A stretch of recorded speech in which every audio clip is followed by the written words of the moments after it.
Cooker விசில மறந்து உணவு வீணாகி போச்சா?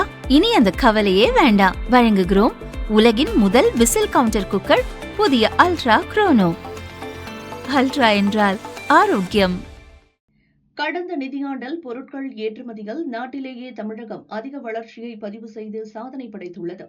கடந்த 2025-26 நிதியாண்டில் தமிழகத்தின் மொத்த பொருட்கள் ஏற்றுமதி 5.63 லட்சம் கோடி ரூபாய் என மத்திய வர்த்தக அமைச்சகம் அறிவித்துள்ளது. இது முந்தைய ஆண்டை விட 13.7% அதிகம் என்பது குறிப்பிடத்தக்கது. உலகளவில் வர்த்தக பதற்றம் மற்றும் புவிசார் அரசியல் நெருக்கடிகள் நிலவிய நிலையிலும் தமிழகம் வளர்ச்சியை பதிவு செய்துள்ளது. மின்னணு பொருட்கள் ஏற்றுமதியில் தமிழகம் நாட்டிலேயே முதலிடத்தில் உள்ளது.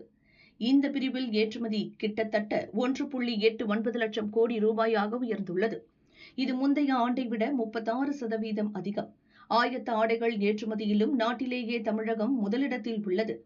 மேற்காசிய போர் பதற்றத்தால் பொள்ளாச்சியிலிருந்து தேங்காய் ஏற்றுமதி செய்வது பாதிக்கப்பட்டு இருந்த நிலையில் தற்போது அரபு நாடுகளிலிருந்து தேங்காய் ஏற்றுமதிக்கு ஆர்டர்கள் வர துவங்கியிருப்பதாக வர்த்தகர்கள் மகிழ்ச்சி தெரிவித்துள்ளனர்.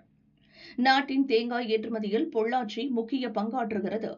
இங்கு விளையும் தேங்காய் மற்றும் கொப்பரையில் 80% அரபு நாடுகளுக்கு ஏற்றுமதி செய்யப்படுகிறது. இங்கிருந்து தினமும் 30 டன் தேங்காய் சென்று கொண்டிருந்த நிலையில் போரால் ஏற்றுமதி பாதிக்கப்பட்டது. தொடர்ந்து சரக்கு போக்குவரத்து கட்டண உயர்வால் ஏற்றுமதியாளர்கள் கடுமையாக பாதிக்கப்பட்டனர்.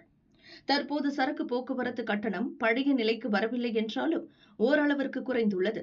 கடந்த வாரத்திலிருந்து சவுதி அரேபியா, துபாய், ஓமன் ஆகிய நாடுகளிலிருந்து தேங்காய் ஆர்டர்கள் வர துவங்கியுள்ளது என விவசாயிகள், மொத்த விற்பனையாளர்கள், ஏற்றுமதியாளர்கள் மகிழ்ச்சி தெரிவித்துள்ளனர்.